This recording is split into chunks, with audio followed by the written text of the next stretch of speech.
The Devil's Tongue, Episode 1. The Fire Rises. Shay Tan stood before the full-length mirror in her Manhattan apartment, one hand smoothing the silk lapel of her cream-colored blazer, the other adjusting the diamond pin she wore just above her heart. Her long, raven-black hair shimmered down her back like a blade. Her skin glowed golden in the morning light, her lips painted a dangerous crimson. She didn't smile. She didn't blink. She stared into the mirror the way a wolf stares into fog. Today was the day. She stepped into the hallway of her high-rise, heels clicking like a metronome of war. Her doorman, Luis, tried to greet her. She didn't slow down. The law offices of B&B, nestled in a converted brownstone just off West 72nd, smelled like mahogany, cologne, and tension. Inside, Tom, a stout man with eyes like cold espresso, was already pacing with a latte in one hand and a legal brief in the other. "She's here," he muttered to John, who stood by the glass wall, fiddling with his Rolex and grinning. "Our girl," John said, opening his arms. "Shay Tan, destroyer of doubt, queen of the courtroom." She brushed past him with a whisper, "What's the case?" Tom slid a manila folder across the table. "People v. Marcellus Dean. Aggravated assault, attempted murder. Black man, 32. Found with a bloody crowbar in his trunk and surveillance footage putting him near the scene.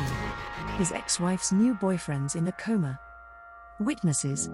she asked, skimming. 1. The ex-wife. She claims he threatened her and said he'd handle it like a man. She kept flipping pages. "Cops screw anything up?" John laughed. "Always." "Good," she snapped the file shut. "Get me the body cam footage. Full chain of custody on the weapon. I want timestamps, officer notes, internal emails. If they so much as blinked out of procedure, I'll carve them open with it." Tom raised an eyebrow. "You sure you're ready?" Shay gave him a look that could melt metal. The courtroom was cold, marble cold.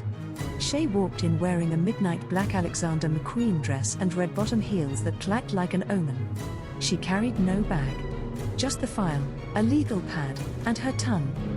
Opposing her was Assistant District Attorney Richard Green, 38, Ivy League jaw, custom-tailored arrogance, and a reputation for being undefeated against first-time defense attorneys. "Ms. Tan," he said, lips curling as he approached. "I hear this is your first time." She glanced at him once, then addressed the bailiff. "Is the court prepared to hear arguments?" "No need to rush," Green said. "You'll want time to pray."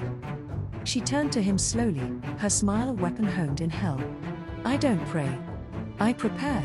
Jury selection was bloodsport. Shay dismantled half the pool with polite venom. One woman claimed to be neutral on race. Shay leaned in. "What's your definition of neutral, Ms. Vance? You see a black man in a hoodie walking behind you at night, you cross the street, or do you say good evening?" "Objection." "Overruled." She smirked. Later that night, Shay slid into a velvet booth at the Ivy Flame, a rooftop lounge lit with crimson lights and secrets. She sipped Remy Martin Louis XIII and watched the city like it was prey. "Damn, girl," said Corey, sliding in beside her. "You look like you just walked off the cover of Vanity Fair, Vengeance Edition." She didn't smile, but her eyes softened. Corey was young, maybe 23, maybe dumber than that, but cute, and his fade was clean. "I'm busy," she said. "You're always busy. One drink. Talk to me. Who's your latest victim?" "ADA Green." He chuckled. "The white boy who talks like he owns the air?" She nodded. "I already own him. He just doesn't know it yet." Back in court, Shay played the body cam footage like a symphony. One frame, slowed down, revealed Officer Griggs moving the crowbar before photographing it. A violation. Next, she revealed a timestamp discrepancy between the footage and the official log. "Which is it, detective?" she said, voice like silk soaked in acid. "Did you follow protocol or fabricate your narrative?" "Objection." Sustained. She turned to the jury. "We'll come back to that, ladies and gentlemen. Truth always returns." In cross-examination, Shay went surgical. You said Mr. Dean threatened you, she said to the ex-wife, but isn't it true you texted him the night before the incident? Called him baby. Said you missed him? Objection. Admissible. It's in the phone records. Page 42, Your Honor. The woman looked down. The jury stared. Green leaned over to whisper to her during a recess. You're good, Tan. I'm the devil with a law degree, she said. The jury deliberated 5 hours. Not guilty. Green stood stunned. Shay didn't flinch. She just gathered her things, walked out into the flashbulbs, and spoke to the press for exactly 3 sentences. My client was innocent. The system failed him, and I corrected it. You'll be seeing a lot more of me. Later, at 3 a.m., she stood alone on her balcony, barefoot in a Versace robe, a glass of Pinot Noir in one hand. Her phone buzzed. Corrie, miss you. She turned the screen off. Behind her, the city pulsed with neon and noise, but Shay Tan, the Devil's Tongue, was silent, smiling just barely. The fire had begun. The Devil's Tongue, Episode 2. Smoke and Motions. The elevator doors opened, revealing Shay Tan dressed in charcoal grey Valentino. Her sharp jawline caught the morning light, and her coffee, black, no sugar, matched her expression. The receptionist at B&B tried to wave but immediately dropped her hand when Shay passed without a glance. She was already reading the next case file on her phone. Tom stood in the conference room, hands on his hips, jaw clenched. You made enemies last week, he said, without looking up. I made headlines, Shay replied, tossing her bag onto the leather chair. What's next? John slid a file across the table. This one's different. Shay flipped it open. Client, Angela Mora. Charge, possession with intent to distribute. Details, caught with 2 kilos of heroin in her trunk. Claimed ignorance. No priors. Federal? Shay asked. State's handling it, for now, Tom said. Prosecutor's name is Harper Lynn. Former public defender turned holy crusader. She'll smell blood. Shay's eyes narrowed. Let her. Rikers Island was cold and loud. Shay walked past rows of murmuring men behind bars. Some stared. Others whispered. None dared speak her name aloud. Angela Mora was 21. Scared, silent, and sitting hunched in a jail-issued hoodie. Shay sat across from her and didn't smile. Who put the drugs in your car?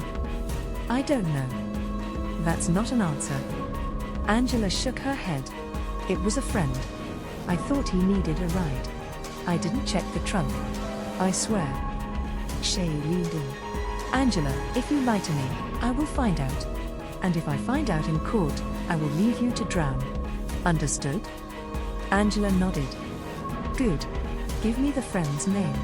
Everything you know. We'll start there. That evening, Shay arrived at Harper Lynn's office unannounced. Harper was lean, mixed race, and wore her hair in a bun so tight it looked like it might snap. She glanced up from her laptop, unimpressed. You're early. You're wrong, Shay replied. Harper smirked. I heard about you. You bullied your way through your first trial. I don't scare easily. Shay dropped a document on her desk. Then read that. Chain of custody was violated. One of the arresting officers had an active investigation into missing evidence, buried by internal affairs. Harper picked it up. Read it. Laughed. You think a technicality gets your girl off? No, Shay said. But a story will. Harper stood. You better bring more than smoke. Shay tilted her head. I am the fire. The courtroom was packed. Angela Mora looked small beside Shay, who whispered, no tears. No stuttering. Look at the jury. Make them see their daughters. Opening statements began. Harper was clean, direct. This is about responsibility. About a young woman making a choice to carry poison into our streets. Shay rose. Her voice was slow, patient, then suddenly sharp. The prosecution will tell you that innocence is inconvenient. That a scared young woman with no record, no money, and no motive chose to ruin her life for fun.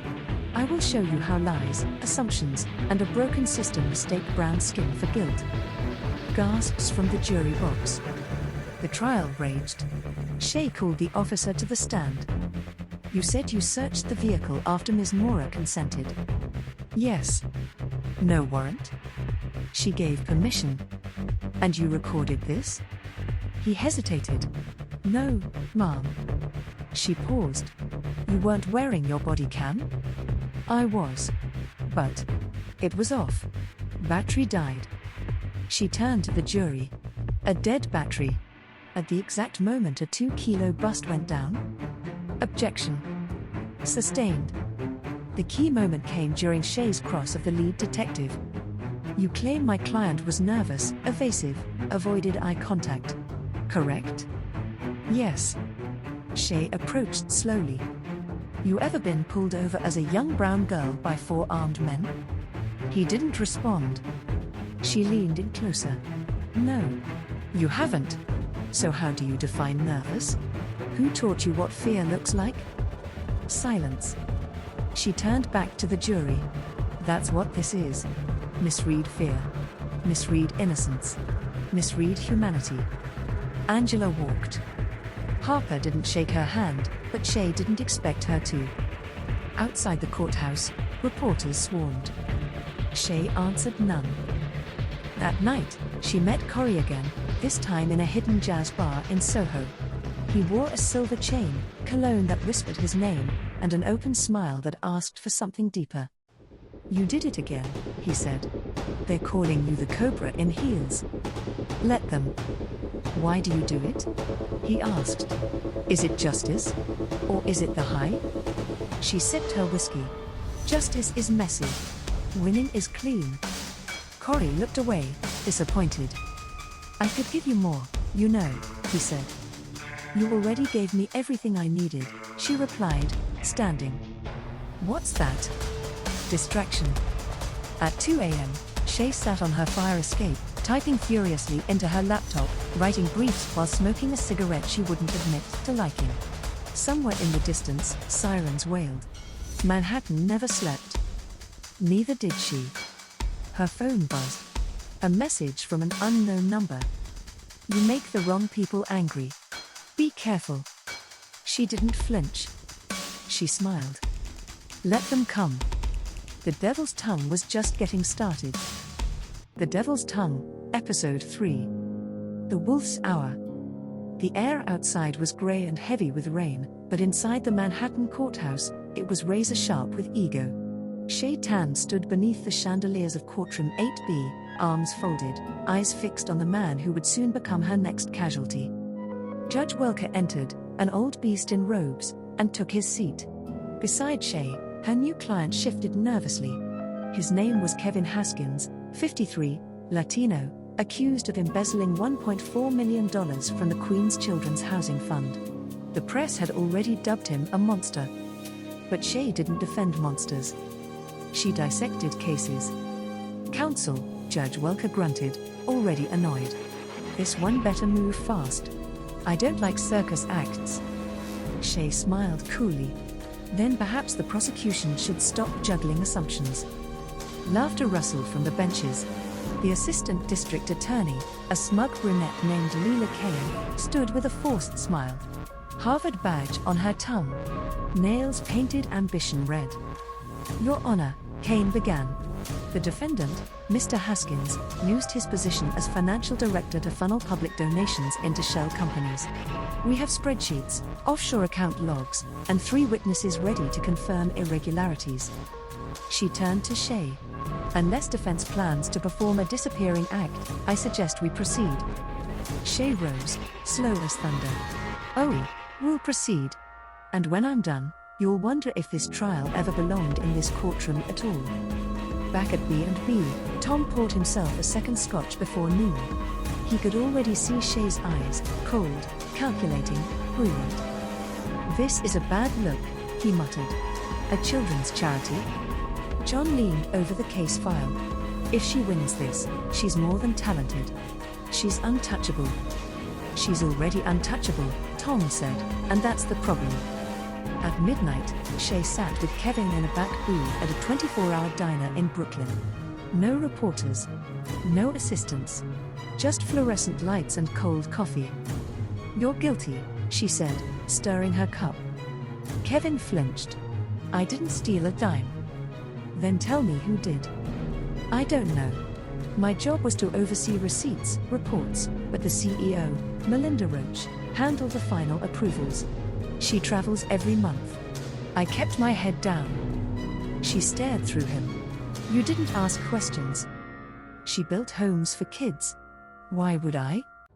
"Because trust is a currency people love to counterfeit," Shay said. "And you're paying the interest." At the office the next day, Shay pinned timelines to the wall. Wire transfers. Meeting minutes. Kevin's login history. One line caught her eye, a $250,000 transfer signed off at 2:14 a.m., while Kevin was logged out and halfway across the city on a subway camera. She smiled. Mistake. Then came the leak. Someone emailed the press, photos of Shay leaving the jazz bar with Corey. Defense darling dating drug dealer? The headlines blared. Corey, it turned out, had a juvenile record and an uncle in Harlem with cartel ties. John slammed the paper on the table. "We need to do damage control." "I already did," Shay said. She opened her phone, dialed, waited. "Corey, don't call me again." Click. Trial day 2. Shay subpoenaed Melinda Roach. She walked into court wearing pearls and a face made of ice. The jurors sat up. She looked the part, elegant, wealthy, benevolent. "Ms. Roach," Shay began, "how many properties has the housing fund developed in the last fiscal year?" 22, Roach answered. Shay held up a tax filing. "According to these permits, it was 11. Roach blinked. "Where did the other 11 go?" "Because that's where the $1.4 million vanished." Objection. Sustained. Shay changed tone. "You travel often, yes? Kenya, Dubai, Argentina. Who signs off expenses while you're gone?" "I do. Digitally." "On what device?" "My laptop." Shay smiled. "The one that was stolen from your car last month?" Roach hesitated. "Yes." "So, we're to believe the only person who could override Kevin's access, whose laptop is conveniently missing, is innocent. And Kevin, a man with no prior record, just woke up one morning and decided to vanish $1.4 million into accounts tied to construction companies that list your son as majority owner?" Silence. The jury leaned in. Outside, reporters mobbed the courthouse steps. "She did it again," someone whispered. Shay ignored them. She lit a cigarette and looked across the street. Standing against the wall was Harper Lynn, arms folded.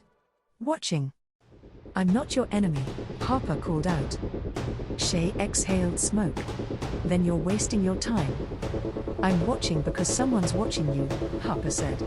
"You're good, but not invincible." Shay smiled. "Let them watch. Let them try." That night, Shay rode in the back of a black Escalade. Her phone buzzed with victory texts, messages from men with big names and bigger wallets. She replied to none. The city rolled by her window like a confession. Then her phone buzzed again. A video. Anonymous. She pressed play. It was her, standing in court last week, and someone had filmed her lips moving, zoomed in, pixelated. No sound. Just a subtitle at the bottom, "The Devil's Tongue knows more than she says." Then it cut to black. She stared for a long time. Then, slowly, she laughed. Let them come. Let them all come. She would eat their hearts in court. The Devil's Tongue, Episode 4. Strike the match. The night burned red. Somewhere in the meatpacking district, the bass pounded like a war drum. Inside the lounge, under diamond lights and violet smoke, Shay Tan danced with danger, literal danger. His name was Bishop. Tall. West African. A Wall Street prodigy with whispers of arms trafficking. They were never alone. Always watched. Always calculating. But tonight, Shay let him buy her a drink. Just one. I saw what you did to Roach, Bishop said, his voice like gravel dipped in honey. They say you slit throats with a smile. Shay smirked. They say right. 2 hours later, she was back in her office. Alone. The only company was her coffee and a whiteboard covered in red ink. A new name circled 3 times. Darius Temple. A rapper.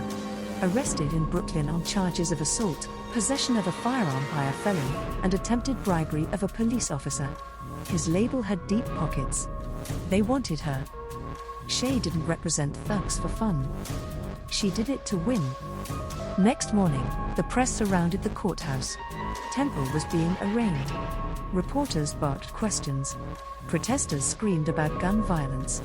And in the middle of the storm, Shay stepped out of her blacked-out SUV in heels that could cut diamonds and a trench coat that rippled like blood.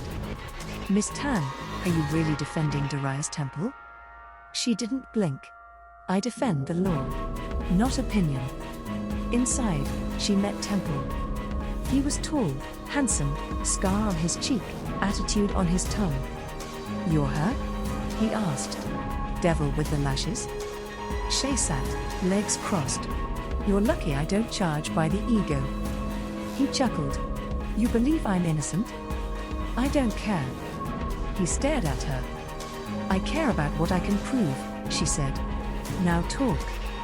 The evidence was ugly. Security cam footage of Darius slapping a club promoter. A Glock found under his SUV seat. A text to his manager, handle that cop. But Shay found the crack. She always did. The video?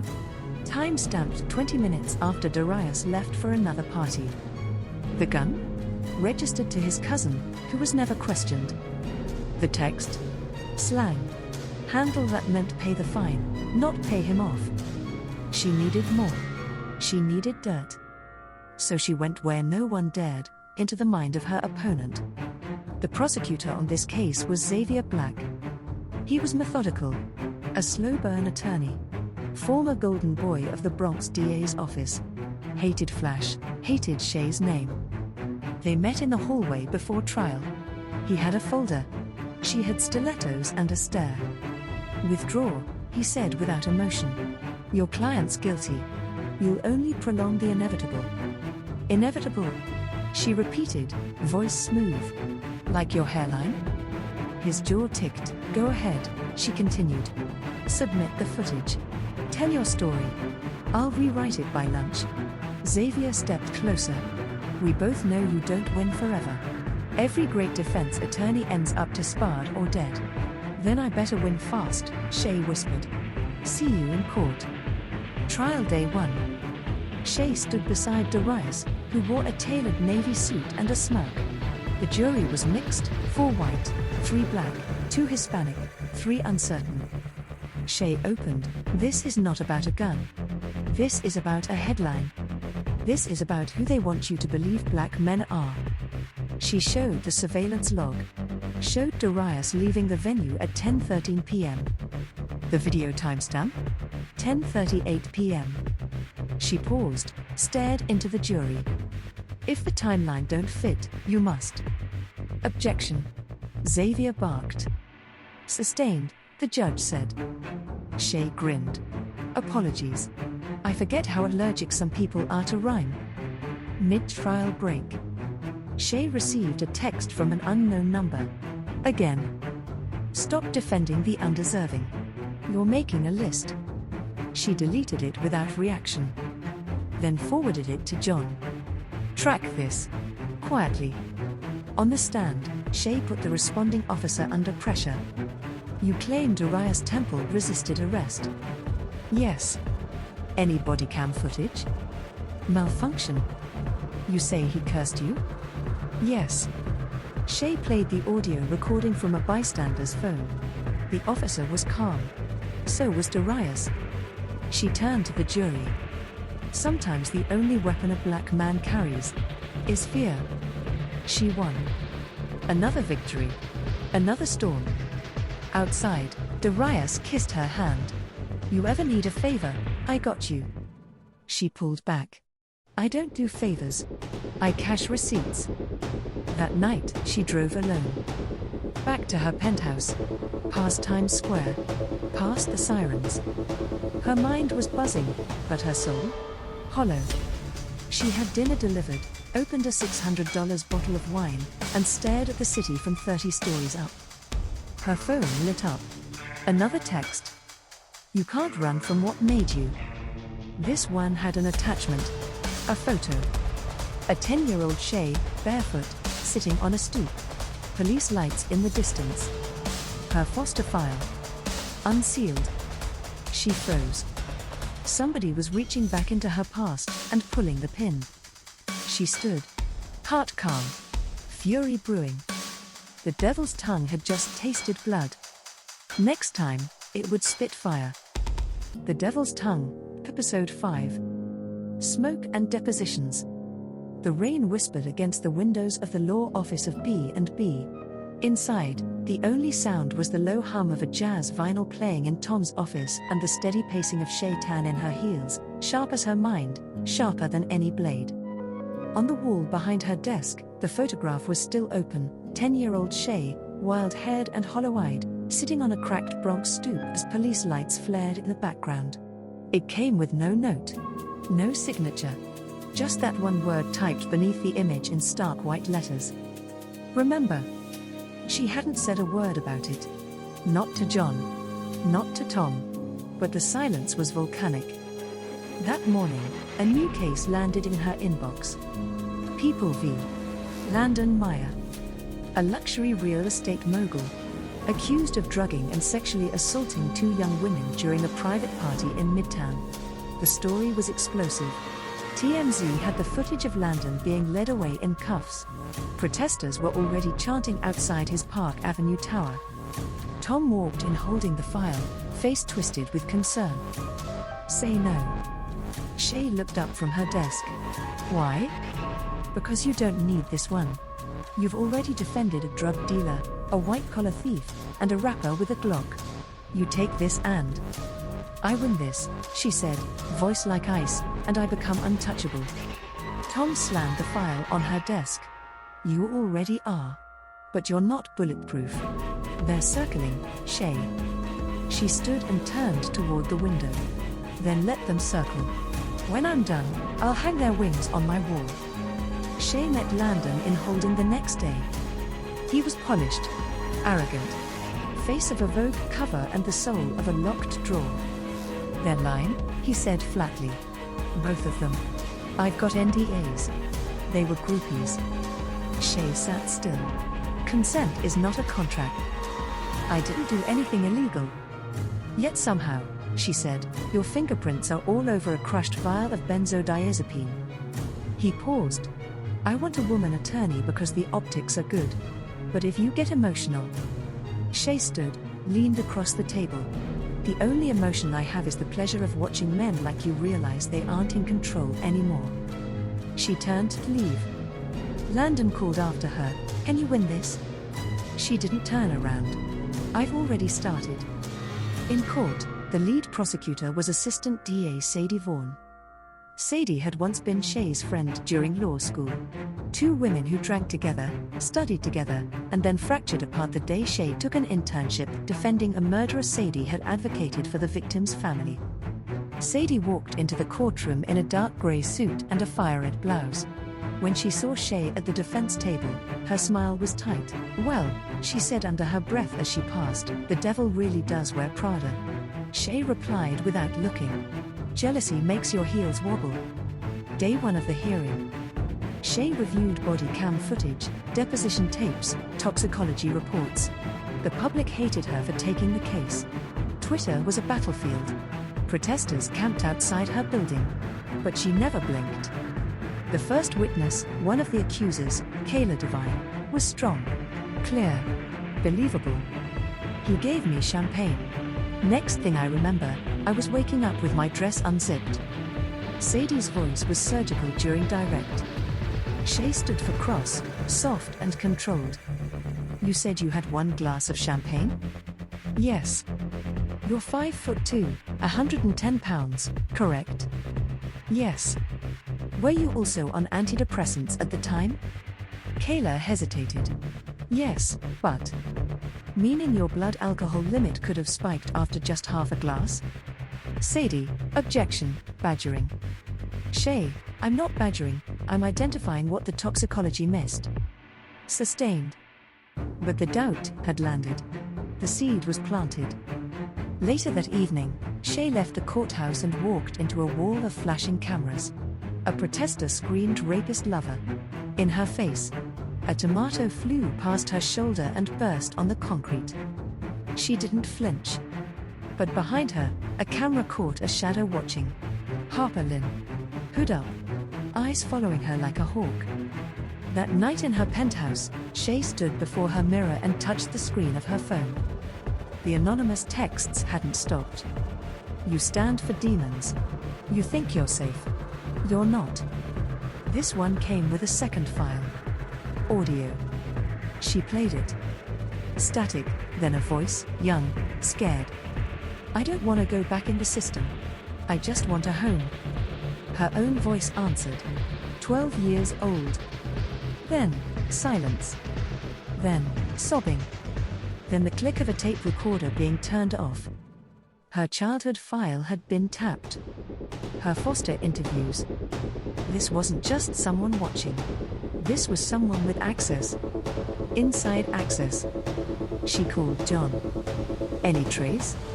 Not yet, he said. But whoever's sending them. They're not random. They want to trigger you. They want to wake something up, she murmured.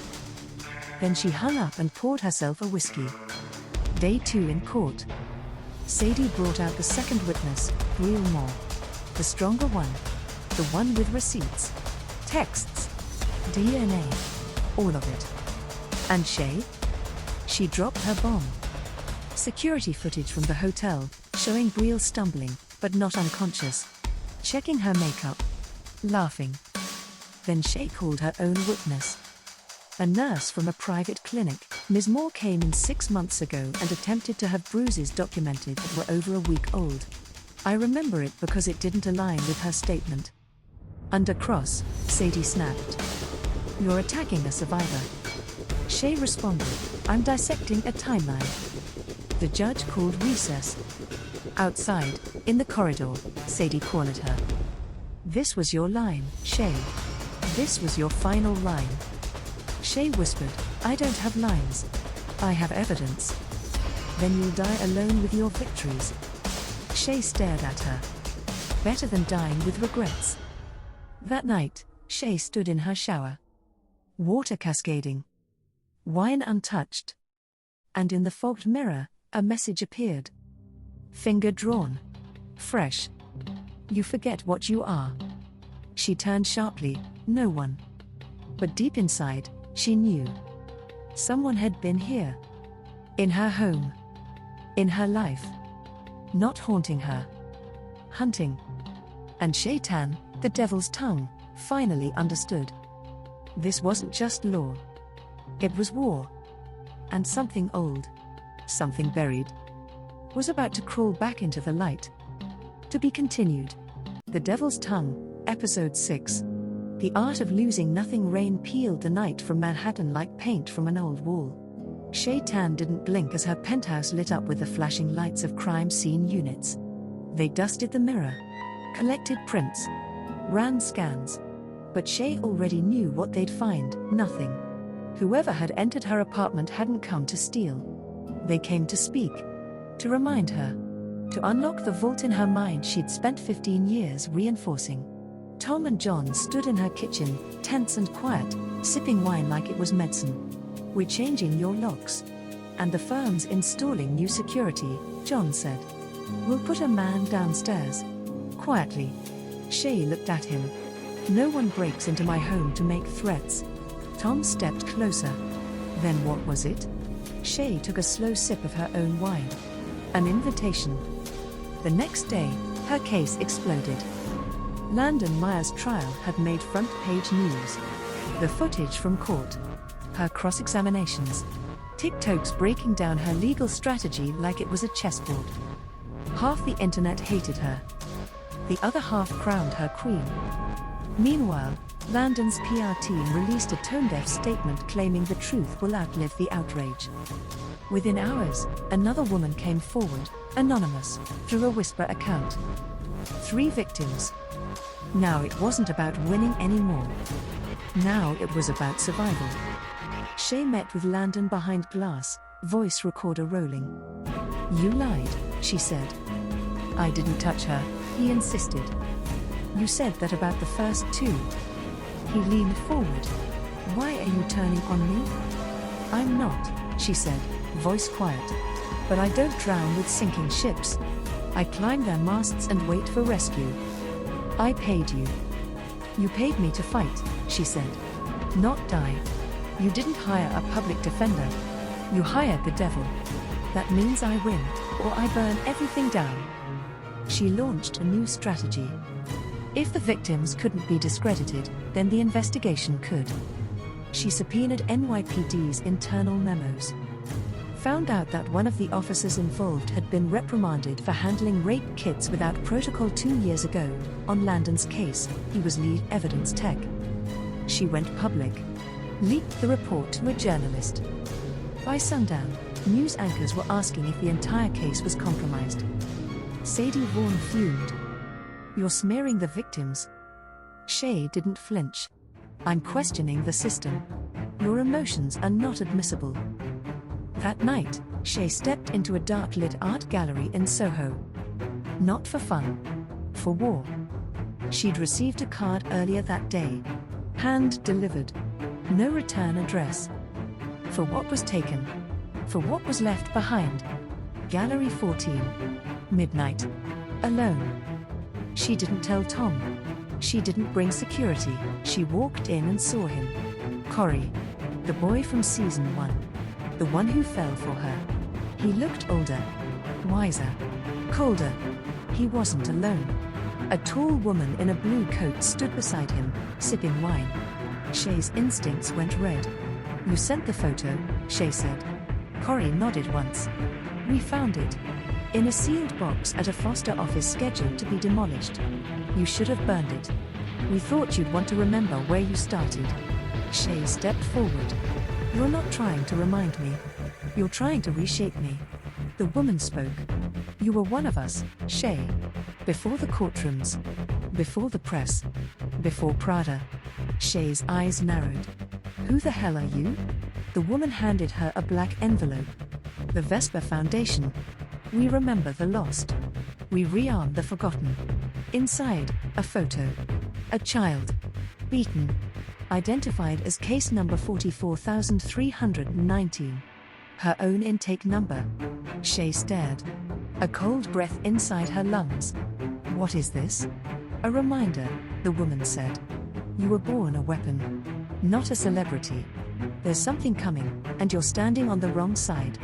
Then they walked out, leaving Shay under the red lights of an abstract painting, a girl curled in shadow. Silent. Screaming. The next day in court, Shay was electric. She turned the trial on its head. "I'm not saying these women don't deserve justice," she told the jury. "I'm saying you deserve truth. Not narrative. Not viral clips. Not doctored timelines." Sadie objected. The judge sustained it. But the words had landed. When Shay walked out of the courtroom, the world spun louder. A girl waited outside. 17, shaking. "You saved my cousin last year," she whispered. "From a charge he didn't do." Shay knelt to her level. "What's your name?" "Aaliyah." "Then listen, Aaliyah," Shay said, eyes locked. "The world doesn't play fair. So don't wait for justice. Become it." Aaliyah cried. Shay stood and walked off into the storm. That night, Shay returned home. A single envelope waited on her kitchen island. No postage. No seal. Inside, another photo. This time, it wasn't of her.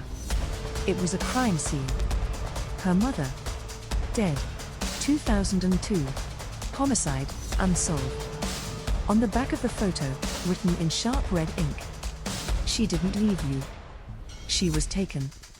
You were meant to become something else." Shay stood alone. Wine untouched. Phone off. And for the first time since childhood, she shook. This wasn't about winning anymore. It was about origin. And someone wanted her to remember every blade she ever buried. To be continued. The Devil's Tongue, Episode 7. Your Honor, the devil is present. Courtroom 3B. Manhattan Criminal Courthouse. The city dripped with fog. The kind that makes the air feel like secrets, humid and humming. Shay Tan walked in wearing black, tailored blazer-like armor, heels that stabbed the echoing marble floor with authority. Her hair swept over her shoulder like a silk dagger. The courtroom stilled. Not because she was beautiful, but because she was inevitable. Behind her, the city murmured. Protesters had returned, louder than ever. Cameras clicked like a firing squad. The Landon Meyer trial was now the most watched case in the state. Today, closing arguments. Prosecutor Sadie Vaughn stood tall, lips thin, notes stacked like gospel. But her eyes flickered, because she could feel it too. Shay didn't come to win. She came to end it. The judge cleared his throat. Ms. Tan, the floor is yours. She stepped forward. Silence like a held breath. Ladies and gentlemen of the jury, Shay began, voice low, controlled. They call him a predator. They call me an enabler. Let me tell you what I call him. She turned, pointed at Landon. I call him a man caught between truth and destruction. And I call myself the only one standing in the flames willing to ask why. She turned back to the jury. You've seen the testimony, the footage, the tweets. But what you haven't seen, what you're not supposed to see, is the parts that don't fit. The things swept under the rug because they're inconvenient. Because they make you hesitate. And in this country, hesitation is heresy. She walked closer. If I believed he was guilty, I wouldn't be here. I wouldn't risk my name, my soul. But I believe in justice. And justice demands that doubt be honored. Because justice doesn't burn witches, it questions flames. She paused, then delivered the final line like a bullet. And if you still think I'm the devil, remember, the devil always tells the truth. That's how she wins. Outside, the crowd was split. Some screamed her name in protest, others in awe. Paparazzi flooded the sidewalk. But Shay didn't blink. She pulled her shades down, stepped into the waiting black sedan, and disappeared into the chaos like she was born from it. Back at the firm, John waited with tea. Tom poured gin. You shouldn't have gone that far, John said. I didn't go far enough, Shay replied. She almost had them. Tom stepped closer. Then maybe she should have. Shay locked eyes with him. I've never almost won anything in my life. Silence. Then the phone rang. Unknown number. She answered. A voice on the line, calm. Male. Older. She didn't abandon you, Shay. Her blood iced, she was murdered. And the man who did it has a new name. And a new suit. Click. Shay stood frozen. Tom watched her. Who was that? Shay's lips barely moved. A ghost with a phone. That night, Shay visited the precinct. Officer Roses, retired, 72, glaucoma in both eyes, waited for her in a side room with peeling paint. He was the first cop to find her in 2008. You were sitting on the curb, he recalled. Hair wild. No shoes. No words. Just eyes. Like you'd seen God and didn't like what he said. Shay slid the photo across the table, her mother's body, 2002. You were on the force then. Roses hesitated. You don't want to go down this road. Shay leaned in. I've been down every road. This one just has my blood on it. He looked at the photo. Then at her. We weren't allowed to investigate. Case was sealed. Higher-ups said it was federal interest. Why? Shay asked. She wasn't just your mother. She was an informant. Against someone big. Who? I don't know. But whoever it was. They had a badge. 2 days later, verdict. Courtroom packed. Cameras on. Protesters held signs with Shay's face scrawled over in red. The jury entered. Foreman stood. In the matter of the people v. Landon Meyer, we find the defendant. Silence thickened. Not guilty. Gasps. Shouts. Tears. Sadie Vaughan sat still, trembling. Not at the loss, but at who she lost it to. Landon smirked. Shay didn't smile. Just nodded. Then stood and walked out. Outside, Corey waited. Not in protest. Not in love. Just waiting. I saw the news, he said. Shay didn't stop walking. Then you saw me win. Is that what that was? She stopped. You think justice is clean, Corey? It's a knife in a courtroom. You cut until something falls out. I came to warn you, he said. The woman from the gallery. She's not done. Neither am I.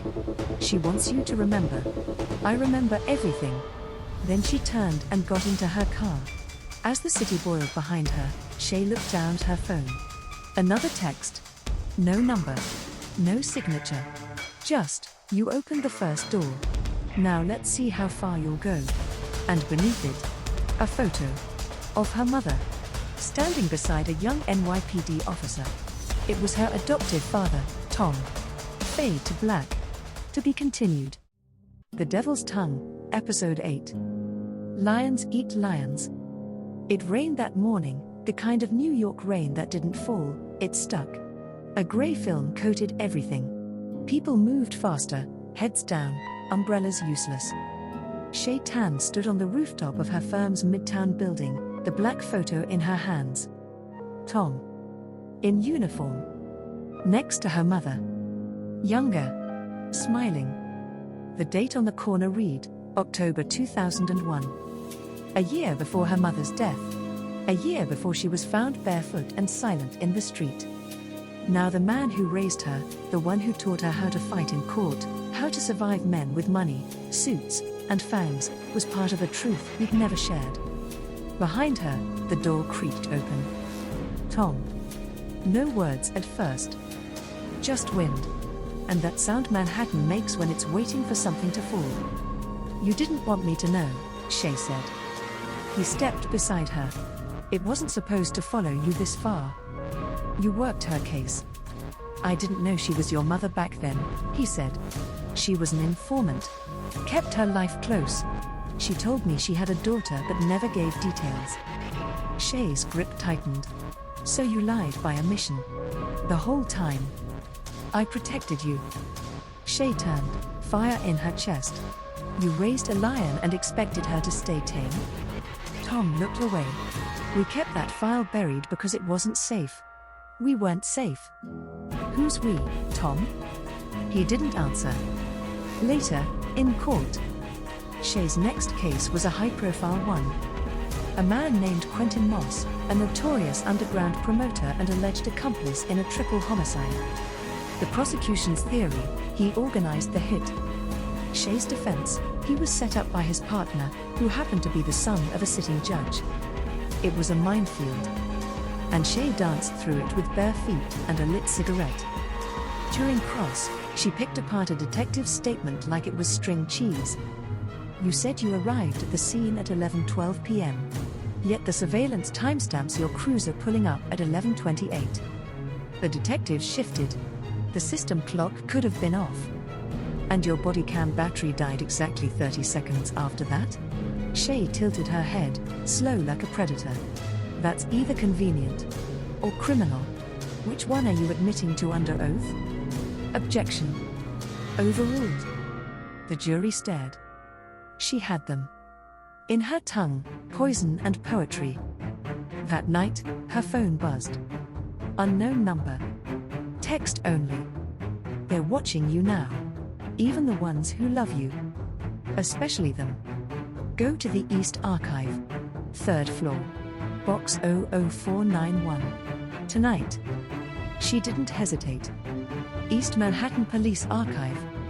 She bribed the night desk clerk with floor seats to the Knicks. Box 00491 was hidden behind a misfiled tax fraud case. Inside, a cassette tape. A redacted case file titled Echo, Operation Vesper. A letter, handwritten, dated March 3, 2002.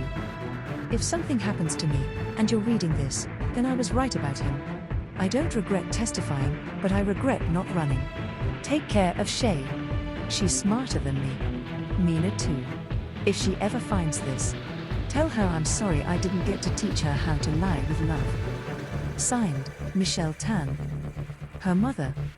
Shay dropped into a metal chair and stared at the file. Inside was the name of the federal agent overseeing Operation Vesper. Jonathan B. Her other adoptive father. Back at the firm. John poured her scotch. Like it was any other night. Shay didn't drink it. Tell me about Vesper, she said. John didn't flinch. You were never supposed to find that box. So you did leave it. No, he said. But I knew you would. Shay sat back. Tell me everything. No riddles. No safety net. John exhaled. In the late 90s, your mother was working as a courier for a syndicate moving military software into civilian hands. Someone got greedy. Someone went to the feds. Her? He nodded. She flipped. Agreed to testify under Operation Vesper. But the syndicate had someone on the inside.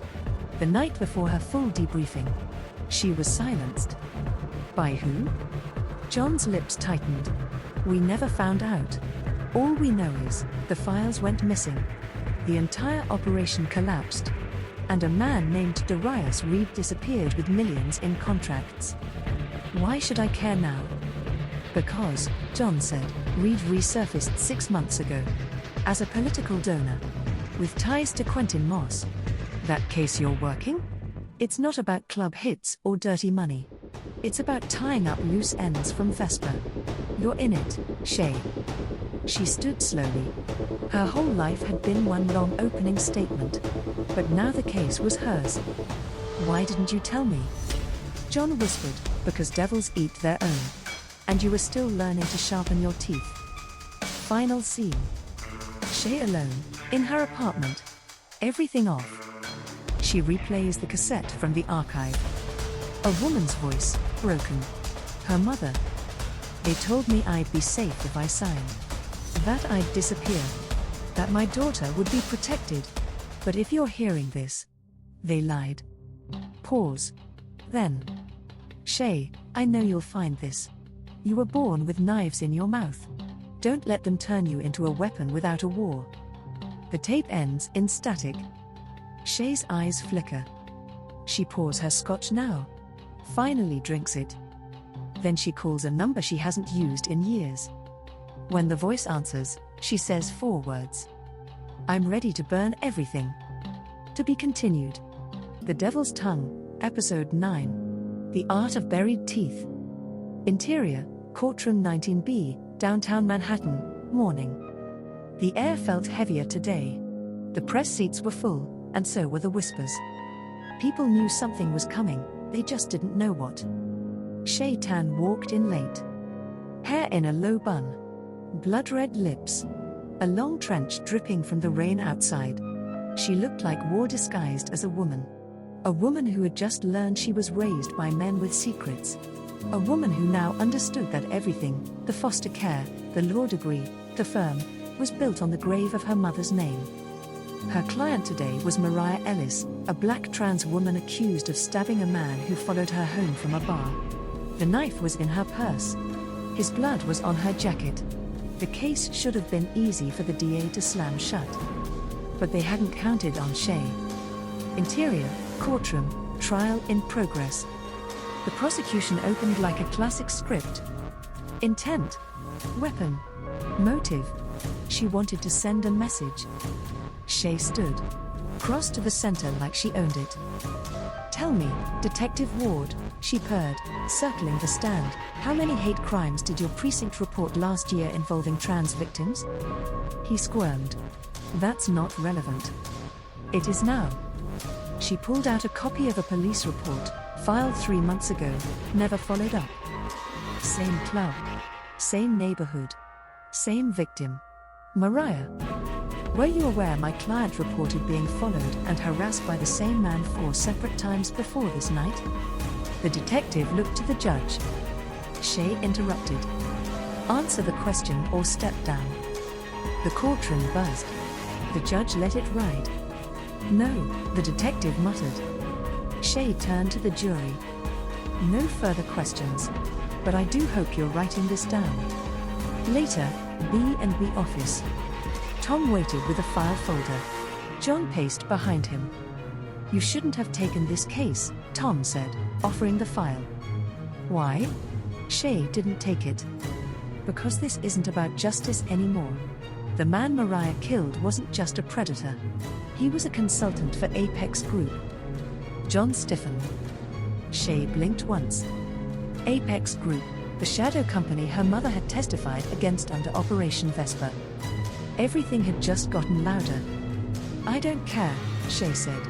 I win the case. I don't apologize for how. You're being watched, John warned. I hope they're learning.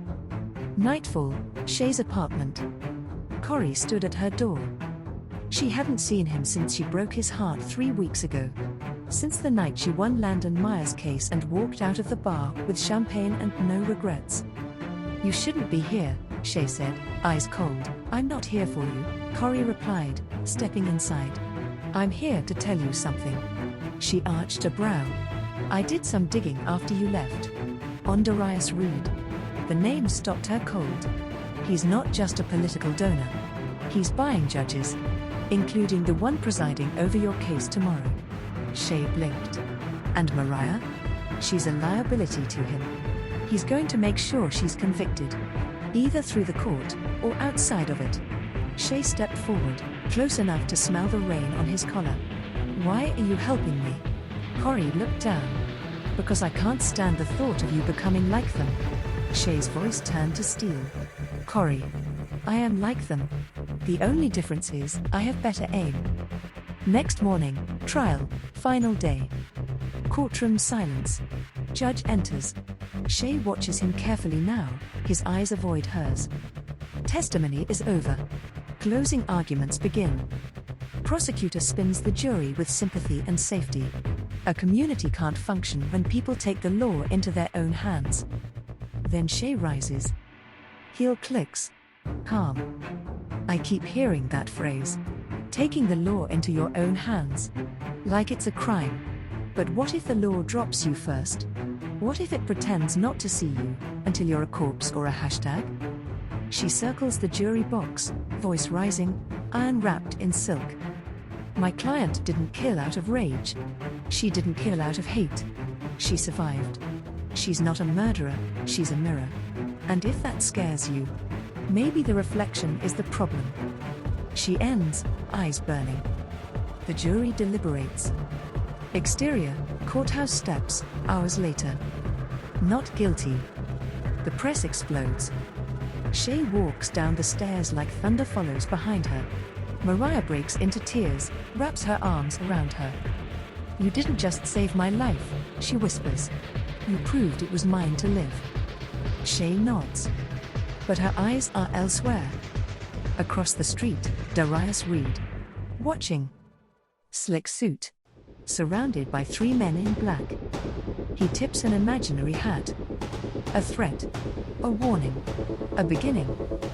Final scene, unknown location. A single red folder passed across a table. Inside, Shay Tan's name. Darius Reed speaks to someone off screen. She's dangerous. A deep voice responds. She's useful. She's a liability. Then give her something to lose. A pause. Then. Let's see how the devil survives fire she didn't start. Fade to black. To be continued. The Devil's Tongue, Episode 10 Kiss the Knife. Interior, upscale restaurant, Midtown Manhattan, evening. Red velvet booths. Candlelight. The jazz is too soft to cover whispers, which is exactly what Shay Tan wanted. She sat across from Judge Halford, the man Corrie said was bought. His hands trembled slightly as he lifted his wine glass. His eyes kept darting to the window, the waiter, the door. You think you're being followed, Shay said, voice low and seductive, almost amused. You are. He swallowed hard. Why did you call me here? I want you to remember something, she said, leaning forward. You're still wearing the robe, but I hold the gavel now. She reached into her clutch, pulled out a flash drive, and slid it across the table. What is this? Insurance, she smiled. Or, if you're stupid, evidence. She stood. Let Reed know, I don't scare. I sharpen. She left before dessert arrived. Interior, B&B Law Office, next morning. Tom stared at his inbox, silent. John stood in the doorway. She's spiraling, John said. She's rising, Tom corrected. Into what? Neither answered. Then Shay walked in. Clear your Friday. We're filing a motion in federal court. I want Darius Reed's records unsealed. Tom blinked. You think they'll grant that? I don't need them to grant it, Shay said, tossing a sealed envelope on his desk. I just need to make the request. Loudly. Cut to courtroom, federal motion hearing. The judge, older, weathered, curious. Shay stands before him with a confidence so sharp it could amputate lives. I'm not here to accuse, she said. I'm here to illuminate. The government lawyer snorts. Ms. Tan, the man you want to expose is a private citizen. He's also a former federal contractor with sealed ties to classified operations and the Department of Justice, she counters. If his past directly intersects with the wrongful targeting of my clients, the court has an obligation. Do you have proof of any wrongdoing? Shay tilts her head. Your Honor, I'm not here to prove guilt. I'm here to ask why a man with this much smoke has never once been checked for fire. Gasps. Tension. The motion is denied, publicly. But behind the bench, the judge's eyes flicker with something else. Fear. Exterior, alley behind courthouse, evening. Shay's heels click through the shadows. She's alone. Or so she thinks. Miss Tan. The voice is behind her, smooth, masculine, dangerous. She turns slowly. Darius Reed stands with an umbrella. Beside him, two enforcers. I admire you, he says. Truly. You're not afraid of ghosts. I was raised by them, she replies. I learned to kiss the knife. He chuckles. But I wonder, have you ever lost a case that mattered? Shay steps closer, inches from his face. Ask the men who tried. Darius's smile fades. People like you think courtrooms are the battlefield. They're not. They're the parade. The wars fought in files, silence, and leverage. She smirks. You're forgetting something. What? I'm fluent in all three. Interior, Shay's apartment, later that night. Corey is on the couch. She didn't invite him, but she didn't send him away either. You're baiting a wolf pack, he said. I am the pack. You can't take on Reed alone. I'm not. Corey waits. She tosses him a burner phone. I need eyes on his accounts, his travel, his proxies. Everything. You're a hacker, right? Technically, I'm a digital systems analyst. She shoots him a look. I'll start tonight. They sit in silence, the tension crackling. He finally asks, do you ever get scared? She looks at him for a long moment. Then whispers, only when I care. Cut to B&B office, the next day. A package arrives addressed to Shay. Inside, a red silk tie. A photograph of Corey sleeping. A note. You brought him in. Now he's in play. Choose wisely, counselor. The next motion may be lethal. She stares at it. Eyes glassy. Jaw clenched. Tom walks in. Sees the photo. The note. Shay. She's already walking out. Where are you going? She doesn't look back. To remind them, she says, who taught the devil how to lie. Final scene, unknown hotel, penthouse suite. Shay walks through the door without knocking. The room is dim. Inside, a woman. Mid-50s. Fierce. unscarred despite years in the intelligence world. "Hello, Shay. Agent Morrow. You found me. You told me to come when it was bigger than court." Morrow nods. "So," she asks, "do you want to burn it down?" Shay sits, her eyes like razors. "No," she says. "I want to own the ashes." To be continued. The Devil's Tongue, Episode 11 Cross-Examination. Interior, Safe House, Washington Heights, night. Storm outside. Shay Tan sat across from Agent Morrow, a ghost from her past. Her mother once trusted this woman. Shay never did. But now, she needed her. "They've put Corey in the crosshairs," Shay said, her voice low, calm, lethal. "I need to go on offense." Agent Morrow lit a cigarette. "You don't even know what you're playing with, sweetheart." "I'm not playing," Shay snapped. "I'm prosecuting in reverse. I want everything. Reed's contacts. His shell companies. The judges he owns. The bodies he's buried." Morrow smiled darkly. "And what do I get?" Shay leaned forward. "A second chance. Or a first death. Your choice." Interior, B&B office, morning. John found the tie from the package on Shay's desk. He called out to Tom. "It started. She's taking this personal." "She's always taken it personal," Tom said, staring at his monitor. "That's what makes her dangerous. And brilliant." "She's also alone," John added quietly. Tom's voice turned cold. "No. She's ours. And no one touches what we raised." Interior, Midtown Federal Court, afternoon. New case. New client. Reynaldo Cruz, a graffiti artist and activist charged with inciting a riot during a protest against Apex Group's gentrification projects. Cruz sat in a worn hoodie, his hands ink-stained. The city branded him as a radical. Shay knew better. This wasn't just a criminal case. It was a message. Reed's signature. The prosecution? Ada Gabriella Stokes, relentless, polished, and hungry. Shay's equal in firepower, if not finesse. The courtroom sizzled. "Your client tagged the mayor's building," Gabriella said, voice slick. "With a symbol used in several violent protests. He's not an artist, he's an arsonist with a paint can." Shay smiled like a shark. "Tell me, Miss Stokes, are you aware my client's symbol predates the protests by 2 years? That it was featured in a Brooklyn art exhibit funded by the city council?" Stokes narrowed her eyes. "And that the riot you're referring to was escalated not by protesters, but by an unmarked unit paid directly through a shell company tied to Apex?" Gasps rippled. The judge called for order. "Objection," Gabriella shouted. "Withdrawn," Shay said smoothly. "Just planting seeds."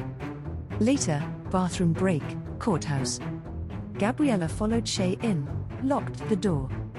"I know what you're doing," Gabriella hissed.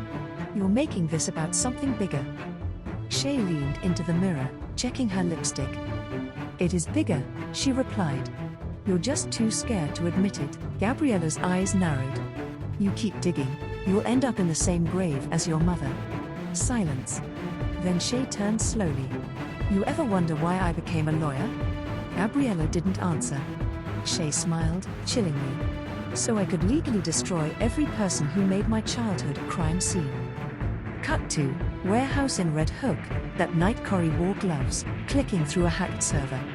The screen glowed with data, transactions, offshore routing, encrypted files. Then a folder appeared, STAN_origin. He clicked. Dozens of photos. Case reports. A young girl, Shay, eyes bruised. Police files. Foster reports with names redacted. Suddenly, the screen glitched. A message appeared. "This was your last warning." Then everything went dark. Interior, B&B office. Next morning Shay read the printed photos. Her hands shook, only once. Tom stood behind her. "You sure you want to keep going?" She didn't answer immediately. Then, they erased her name. Whose? My mother. Everything about her. The only thing left was a whisper and a number. Tom looked at the photo in her hand. A hospital bracelet. The name faded, but the number glowed under UV ink. Shay whispered, "Patient 3029. Project Vesper." Final scene, underground archives, Manhattan. Shay stood in a secret file room, walls lined with boxes. Agent Morrow opened one, revealing a thick red dossier. "Your mother tried to take down the system. She failed." Shay pulled the file, stared at a photo of a younger version of herself, handcuffed next to a woman with a blurred face. "She didn't fail," Shay whispered. "She started the case." Agent Morrow looked at her. "What do you want, Shay?" Shay's eyes locked forward. "I want discovery. And then, I want trial." To be continued. The Devil's Tongue, Episode 12. Objection overruled. Interior, Federal Archives, Manhattan, night. The red dossier sat open like a wound. Shay read in silence, absorbing every word like poison and antidote all at once. Inside, photos of her mother, activist, whistleblower, legal clerk. Evidence she uncovered on Project Vesper, a covert surveillance operation targeting youth in foster care with high intelligence quotients. Notes on behavioral grooming via institutional authority. Lists of names, judges, doctors, attorneys. Then, a final entry, unsigned. "If you're reading this, the devil's already won." Agent Morrow lit a cigarette, watching. "You okay?" Shay slowly closed the file. "No. But I'm awake." Interior, Law Office of B&B, Morning. John was reviewing contracts, but his eyes drifted to Shay as she walked in, faster, harder, head lower than usual. She hadn't slept. Tom followed her into the conference room. "I need access to our sealed cases," Shay said. "Every minor we defended in the last 10 years. Tom blinked. "Why?" "Because Darius Reed didn't just bury my mother, he's been using this city like a pipeline. Targeting kids. Turning the court into a farm." John walked in, holding coffee. "This is bigger than criminal law."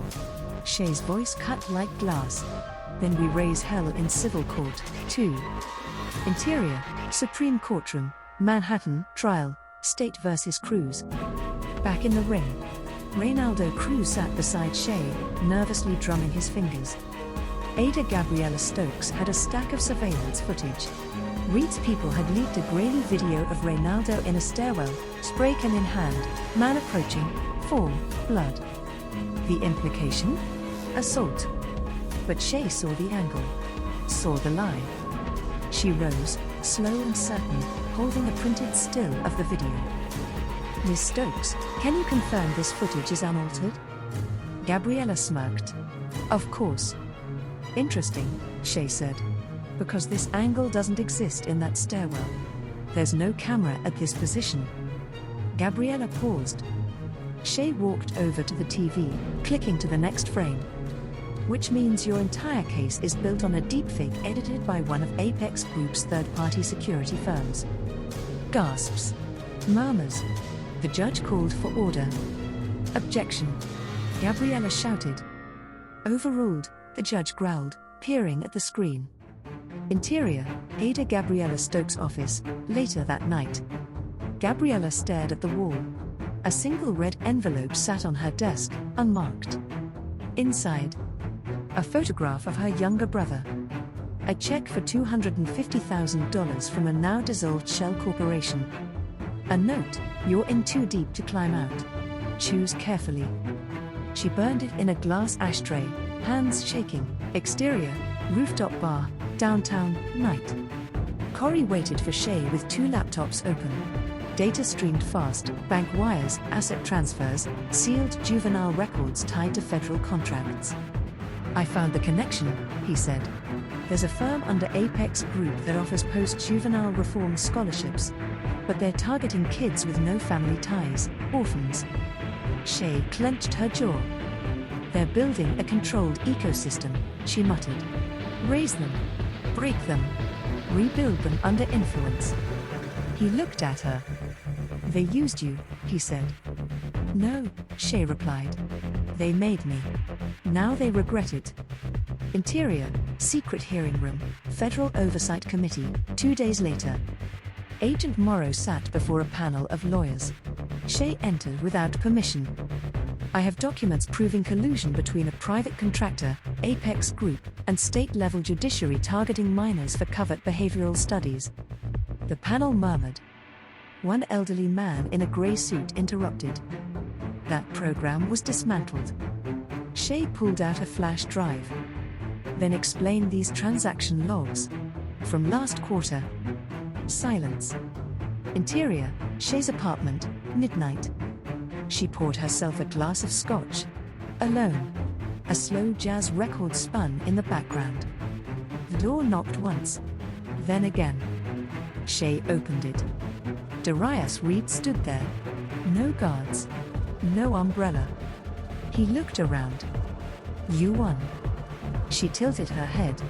That's a bold assumption. Reed smiled faintly. You exposed the frame job. But not me. She sipped. You're a long play, Darius. You don't get convicted. You get collapsed. He stepped forward. You know, if your mother had just stayed quiet, she could have been a senator. She was a woman? And you men only know how to destroy what you don't control. Reed nodded once. Then, let me give you a choice. Shay stared at him. I give you a seat at the table, power, protection, a legacy. Or I erase you the same way I erased her. She stepped even closer. I am not my mother, she said coldly.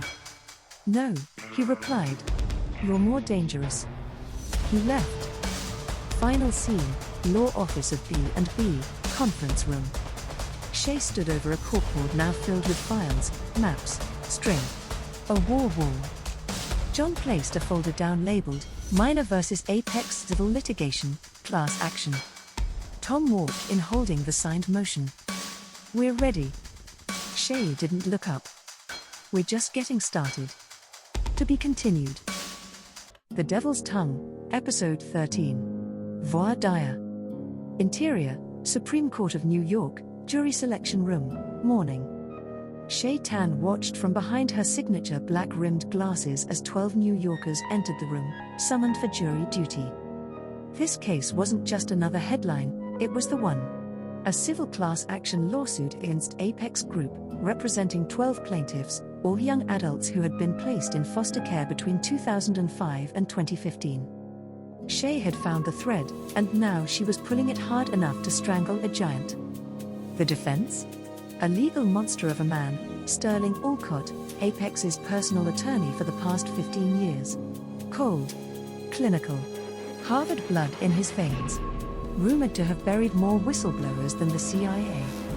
He stood across from her, lips barely curled into a smirk. I heard you speak Latin, Miss Tan, he said during a sidebar.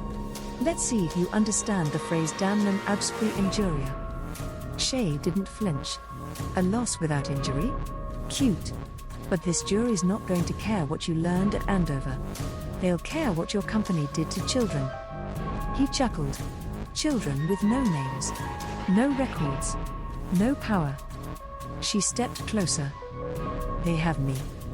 Interior, B&B office, that night. Stacks of records. Coffee. Tension. Tom paced. John typed. Corey sat beside Shay, helping cross-reference every juror's profile with Apex's known political donations, lobbying networks, or social media influence. We need 12 clean minds, Shay said. And not one of them can be traced to a boardroom, golf club, or real estate lobby. Corey pointed at a juror. This woman, Margot Kane, clean voting record. Single mother. Community activist. Former foster kid herself. Good, Shay said. We'll aim for her as foreperson. Tom lifted a file. But Alcott knows we're doing this. He's doing it too. Shay looked up, fire in her eyes. Then we'll outvet the devil. Interior, courthouse, voir dire, jury selection, day 2. Sterling Alcott asked each juror about their views on trust, institutional power, and government aid. Every word dripped with manipulation. Then Shay stood. No clipboard. No notes. She walked to the front of the jury box, her voice a knife in silk. Raise your hand if you've ever been told your pain didn't count. 5 hands. Raise your hand if someone ever said you were lucky to even be here. 8 hands. Raise your hand if you ever felt invisible. Until someone used you. Silence. Then, slowly, all 12 hands rose. Sterling Alcott didn't smile anymore. Interior, parking garage, late evening. A dark sedan pulled up beside Corey's car. A man in a suit leaned out the passenger window. "You're Shay Tan's errand boy?" Corey stiffened. "Who's asking?" The man dropped a thumb drive onto the concrete. "Consider this a gift. For your loyalty." The car sped off. Corey stared at it a long time before picking it up.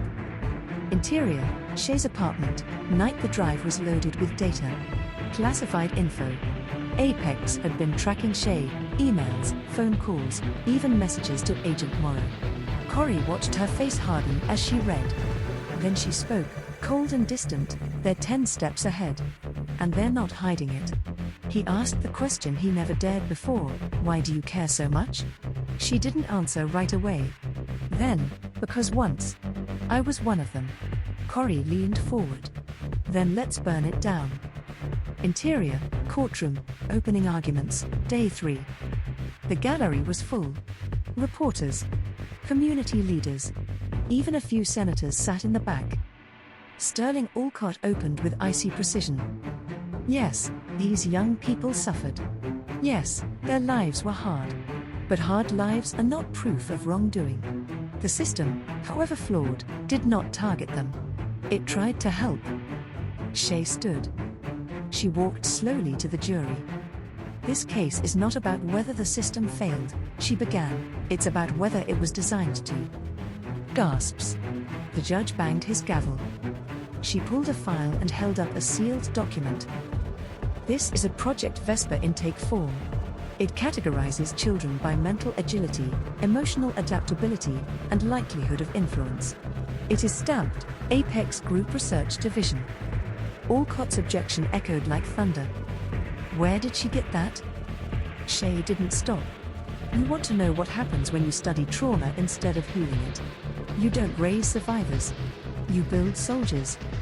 Final scene, Apex Boardroom, top floor of a skyscraper. Darius Reed stood at the head of the table. A group of old men and women sat silently. "She's weaponizing public empathy," one said. Reed sipped his scotch. "No," he said. "She's turning truth into a scalpel." "What do we do?" another asked. Reed's eyes gleamed. "We cut her back." He turned to a security officer. "Start digging. Old foster files. Her placement history. Her first placement, what was it called?" The man pulled a file. "St. Isidore Home for Girls." Reed smiled. "Time to exhume a few ghosts." To be continued. The Devil's Tongue, Episode 14. St. Isidore. Interior, St. Isidore Home for Girls, Bronx, morning. The building looked abandoned from the outside, grey bricks, shattered windows, ivy swallowing the walls. But Shay Tan stood at its gate like a prophet returning to the desert. Corey parked nearby, watching her step over the rusted fence. "You sure you want to go in alone?" "I was alone the first time." Inside, the scent of mildew and memory hit hard. Shay's heels echoed down hallways once lined with silence and punishment. She found it. Room 8B. Her room. Scratched into the wall, "Keep your name." They'll try to take that too. Underneath the cot, she pulled up a floorboard she hadn't touched in 15 years. And there it was. A tiny metal box. Inside, a folded Polaroid of a woman with Shay's same eyes. A gold chain with a broken clasp. And a note, "They want your voice, baby. But it's your silence they fear." Her mother's handwriting. Interior, Federal Courthouse, Day 2 of trial. The courtroom buzzed with media. The class action suit had gone viral. Apex's stock price was crashing. Sterling Alcott was stone-faced. Shay called her first star witness, Destiny Lane, age 23, former foster youth. Miss Lane, were you ever assigned to a counselor affiliated with Apex's education outreach? Yes. What did they recommend? Medication, daily therapy, transfer to a state training program. And where did that transfer take you? Destiny's voice shook. To a private facility in Jersey. They said I was unstable, but I was just angry. What happened there? Drills, experiments, sleep deprivation. They said it was for cognitive endurance training. The jury sat stunned. Shay handed Destiny a pen. What does this symbol mean to you? She drew the Project Vesper glyph. Destiny went pale. That's the symbol they made us trace every morning. Said it would center us. Alcott exploded. Your Honor, this is unverified hearsay. The judge held up a hand. We'll let it stand for now. But the tremor in Alcott's jaw said everything. Interior, B&B office, that evening. Tom tossed Shay a USB. This came from one of my old contacts at Family Services. It's the original closure order for St. Isidore. Shay plugged it into her laptop. The screen displayed a list of reasons for the facility's shutdown. Repeated abuse claims. Staff dismissals. Illegal research activities. And then, facility destroyed to eliminate evidence. Backup storage sent to Apex Foundation HQ. She sat back. So they didn't just fund Project Vesper. John filled in the rest. They bought the trauma. Interior, Apex Group HQ, Reed's office, night. Darius Reed reviewed the court footage. He didn't flinch. He didn't blink. Alcott stood stiffly in front of him. She's pulling jurors by their guts. It's not legal work. It's evangelism. Reed didn't turn around. Then treat her like a false prophet. Meaning? Use her past. Tear down the altar. Interior, Shay's apartment. Midnight. Corey entered without knocking, laptop in hand. I decrypted one of the Apex files. You need to see this. On the screen, a report labeled Subject ST3029, Behavioral Adjustment Failed, Suggested Termination. Her picture. 10 years old. In cuffs. Crying. Shay stared at it in silence. What did they do to you, Shay? She finally looked at him. But her voice was a whisper from somewhere far away. They let me go. Why? Because I bit a doctor's face off during a compliance test. Corey froze. They thought I was broken, she said. But I was just getting started. Interior, courtroom, day 3. Sterling Alcott brought out his weapon. Your Honor, we would like to submit into evidence a document found in the plaintiff counsel's own foster care file. It suggests mental instability, violence, and threat level assessments from state social workers. He turned to the jury. Miss Tan is not an impartial counsel. She is a former subject of Project Vesper. Whispers. Cameras clicked. Shay stood. I will not object, she said. Gasps. I want the jury to see it. All of it. The judge leaned forward. Are you certain, counselor? Dead certain. The file was handed to the court clerk. As it projected on the courtroom screen, Shay walked in front of it. You want to know what trauma looks like? This. I was 10. I had nothing. And instead of help, they studied me like a lab rat. She turned to the jury. But I'm not here to erase that pain. I'm here to weaponize it, for every kid who got labeled unstable instead of resilient. Mic drop. Even the judge leaned back, silent. Final scene, rooftop of B&B, night. Tom and John joined Shay. A bottle of bourbon between them. You didn't have to show the file, Tom said. I did, she replied. Because when this is over, I don't want to be clean. I want to be undeniable. Corey appeared at the door with one line. They subpoenaed the Apex Board of Directors. Every single one. Tom raised a brow. Shay smiled slowly. Good. Then let's put the devil on the stand. To be continued. The Devil's Tongue, Episode 15. The Devil on the Stand. Interior, U.S. Federal Courthouse, morning. The courtroom was standing room only. News cameras lined the street. Protesters held signs that read, "We were Vesper and children, not subjects." Shay Tan stood immaculately dressed in all-black Alexander McQueen, the silver dagger pendant around her neck catching the light like a warning. Her lips barely moved as she whispered to Corey, "Bring him in." Darius Reed, CEO of Apex Group, entered surrounded by 4 attorneys. Regal. Arrogant. His face unreadable. He took the stand with the ease of a man used to commanding entire governments with a phone call. The clerk asked the question, "Do you swear to tell the truth, the whole truth, and nothing but the truth?" Darius smiled faintly. "I am the truth." Shay leaned forward. This was her Colosseum. And Reed had just walked in like a god. Now she had to break him like a man. Interior, courtroom, cross-examination begins. Shay circled the witness stand slowly. "You're the chairman of Apex Group, correct?" "Yes."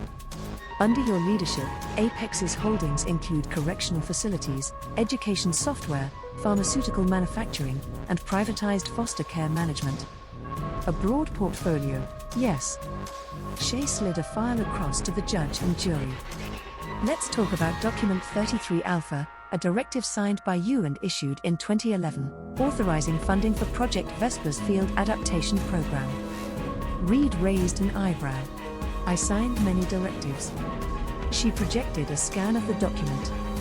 "In this one, you authorized data extraction from behavioral case studies involving minors in care. You weren't helping kids, you were profiling them." "I was creating safeguards for our future," Reed said calmly. "Some children pose risk." Shay's voice was venom-laced honey. "Is that what I was? A risk?" Silence. Reed gave a tight smile. "You were an anomaly." "Then let's talk about the other anomalies, shall we?" Interior, courtroom, testimonies flashed through. One by one, Shay introduced recorded depositions, live witnesses, and recovered footage. A woman from Michigan recounting forced cognitive tests in solitary rooms. A man breaking down on the stand, describing how Apex staff took custody without parental consent through bribes. Internal memos with lines like, "Subject ST-453, prone to aggression, consider for Vesper reprogramming initiative." Each new name drew another thread from Reed's web, and the jury followed every tug. Alcott tried to object. Objection after objection. Overruled. Interior, B&B office, that night.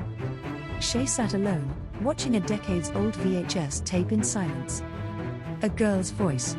10 years old, "I don't trust you. I'll say whatever you want. Just feed me." The camera shook slightly. Shay's own face. Gaunt. Hollow-eyed. Corey approached from behind. "You okay?" She nodded. "That girl isn't me anymore. But you remember her." She looked at him finally. "I never forgot her. I just learned how to weaponize her rage." Interior, courtroom, final cross with Reed. Shay stood before the jury. "One last question, Mr. Reed. Did you ever view the children in your programs as people?" Reed's lip curled. "No. I viewed them as investments." Gasps from the gallery. "Some worked. Others didn't. That's reality." Shay turned to the jury.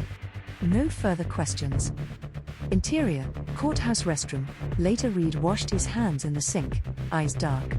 Alcott joined him. "She's winning." Reed glanced at the mirror. "Then it's time we play our final card." Interior, Shay's apartment, night. A knock at the door. She opened it. A middle-aged woman stood there, holding a faded photo. "I think I'm your mother." Shay stared, stunned.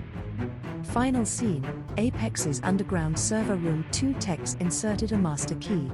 One turned to the other. "If we wipe these, everything, every experiment, every name, it's gone." Voice from behind, Darius Reed. "Do it." The screen went black. To be continued. The Devil's Tongue, Episode 16. Bloodlines. Interior, Shay's apartment, night. The air was thick. Shay stood frozen at the door, staring into the eyes of a woman with the same sharp cheekbones, same storm shadow gaze. "I'm not here to beg," the woman said softly. "I'm here to warn you." Shay let her in. They sat across from each other like adversaries who shared a heartbeat. "My name is Marisol Reyes. They took you from me when you were 4. Shay remained silent. "I was a part of the original Vesper trials. Not as a subject," Marisol looked down, ashamed, "as a test proctor." Shay's voice was ice. "You worked for them?" "I tried to stop it," Marisol said. "They erased everything, including me." Shay stood, fists clenched. "Why show up now?" "Because they know who you are, Shay. And what you are. And they're going to come for your mind, not your case." She slid a file across the table. Shay opened it. Inside, Project Enoch, Behavioral Override Initiative. Her name at the top.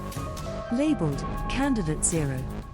Interior, B&B office, next day. The team sat in stunned silence as Shay laid it out. Tom flipped through the file. "This isn't Vesper.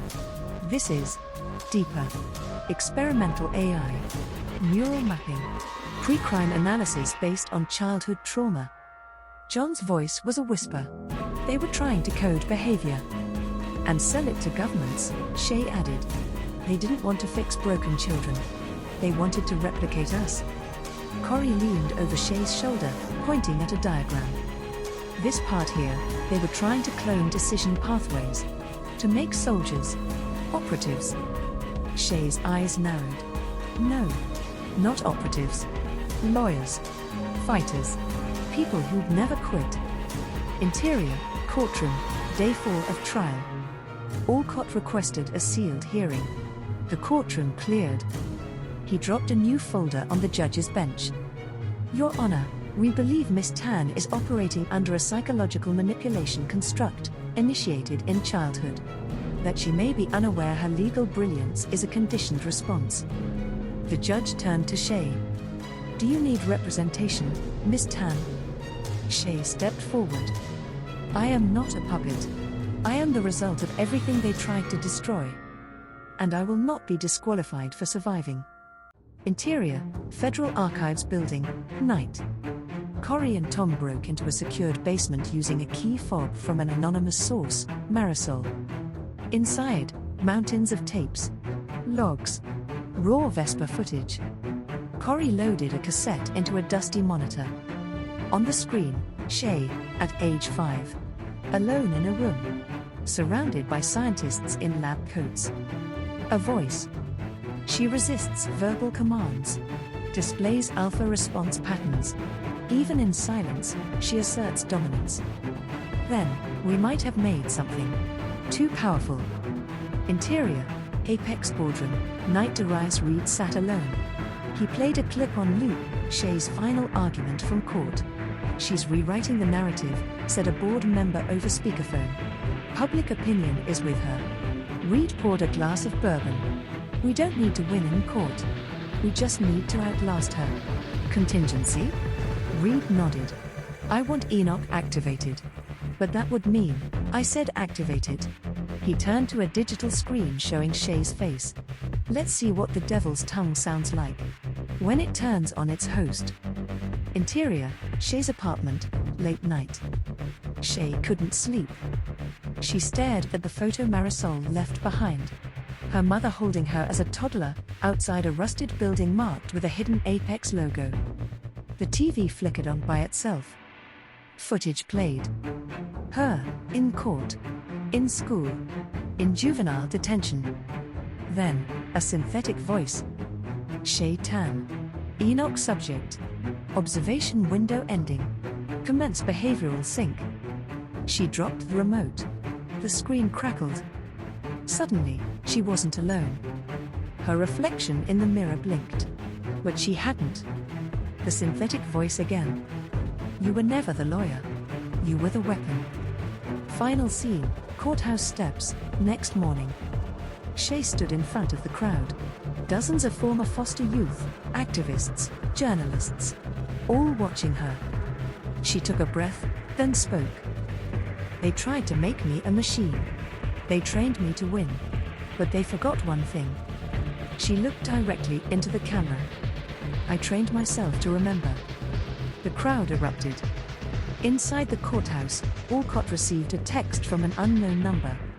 Greater than Phase 2 is live. Turn her. To be continued. The Devil's Tongue, Episode 17. Machine in the Mirror. Interior, Shay's apartment, 3:03 a.m. Rain whispered against the window panes. Shay stood barefoot in the bathroom, staring into the mirror. Her reflection blinked again, off sync. No lag. No glitch. Just wrong. Her hands gripped the sink. You're not real, she whispered. The reflection smiled. Neither are you. She smashed the mirror with her elbow, shards scattering across the floor. Blood dripped from her arm, but she didn't flinch. Her phone buzzed. Unknown caller, you're under review. The sequence is activating. The line went dead. Interior, B&B office, 6:15 a.m.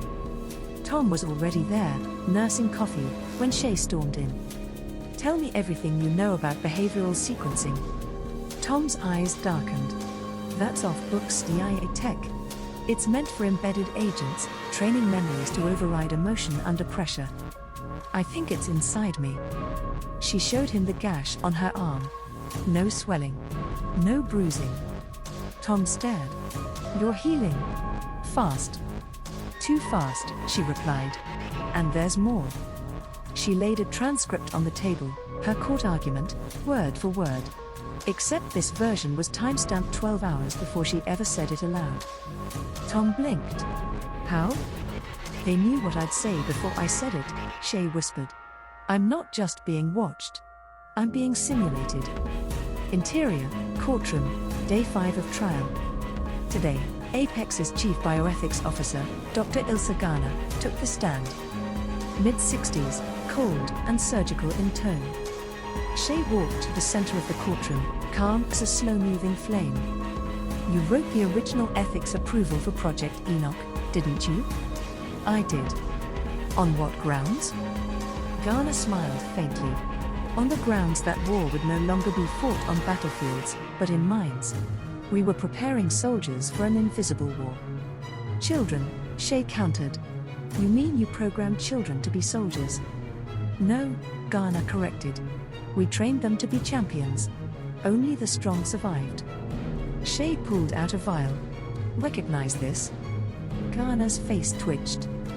It's the neural activator compound, Shay said. You designed it to trigger dormant protocols inside Vespa survivors, like me. Garner looked to the judge. This is classified. Shay turned to the jury. Then let me declassify it. She drank the vial. Gasps. Corrie stood from the gallery. Shay. Shay's body convulsed.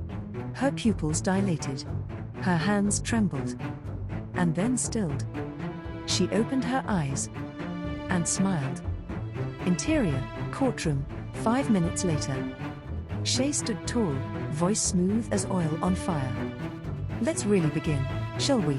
She walked over to Dr. Garner and whispered in her ear, loud enough for the mic, Unit 3029. Counter sequence override code, Black August. Garner collapsed in the witness chair, shaking violently. Objection. Alcott shouted. She's compromising the witness. The judge was silent, frozen. Shay turned calmly. No. She's remembering.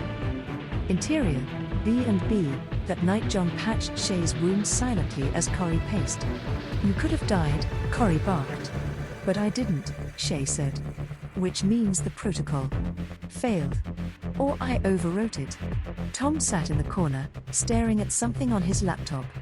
I decrypted the Apex code stored on your profile. He turned the screen to her. Lines of algorithm. Repeating text. Then one phrase stood out, self-correction pattern active. Subject no longer compatible with ControlNet. Corrie frowned. What does that mean? It means, Shay said quietly, they made a weapon that evolved. Interior, Apex headquarters, underground lab. Darius Reed stood before a glass containment chamber. Inside, a clone of Shay Tan. Eyes closed. Suspended in fluid. Identical in every way. Except one detail, its eyes glow faintly blue. An Apex tech approached. She's no longer syncing with the original Matrix. Her mind is rewriting the program. Reed's jaw tightened. Release the replacement. Interior, rooftop bar, late night. Shay stood alone, looking out over the New York skyline. Thunder cracked in the distance. Corey joined her. "You're changing," he said. "I always was," she replied. "Now I just see it." He handed her a folder. "We found a secure list. Apex had 3 Shay units. You're 3029. They already activated 3031. And 3032 is missing." Shay nodded. "So I'm being hunted. By me." "Not you," Corey corrected. "What you could have been." Final scene, a dark alley, NYC, 2:22 a.m. A woman in a dark trench coat walked calmly down the street. Same silky hair. Same stride. Same face. Except this Shay's smile was wicked. Cold. Calculated. Clone 3031. She turned to the camera and whispered, "Time to finish what she failed to destroy." To be continued. The Devil's Tongue, Episode 18. One Must Burn. Interior, subway station, 3 a.m. Steel wheels screeched against the track. The station was nearly empty, dimly lit, humming with that strange electricity only New York could produce after midnight. Shay stood alone on the platform, listening. Not for trains. For her. Clone 3031. She knew the scent of her own intention, sharp, citrus and ice. Her heartbeat changed tempo when it was near. A shadow flickered across the platform. From the tunnel, a voice identical to hers called out. "You were the trial. I'm the conclusion." Interior, B&B office, same night. Tom sat alone in the glass conference room watching old Vesper files on loop. John entered quietly, placing a file on the table. The algorithm models were never meant to survive past 25 years old. Shay's. Breaking the design. Tom's eyes didn't move from the screen. That's because Shay was never just a subject. He turned the monitor. On it, a lab report. Name, Tan, Shaylin M. Label, Constructor Protocol, Original Source Genome. John's mouth opened slightly. She wasn't just created. Tom nodded. She was the first. Interior, rooftop parking garage, 4:17 a.m. Shay stood facing 3031. Same eyes. Same hair. Same silk black voice. "You're not real," Shay said. 3031 tilted her head. "Real enough to be your replacement. Darius doesn't want justice. He wants obedience." A gun glinted in her hand. "You're too human," 3031 whispered. "Too corrupted." They circled each other like predators. "Being human's the only reason I survived," Shay said. "You're still waiting for permission." 3031 smirked. "I already got it." A fight erupted, brutal, elegant, synchronized chaos. Every punch a mirror. Every dodge a prediction. Until Shay slipped.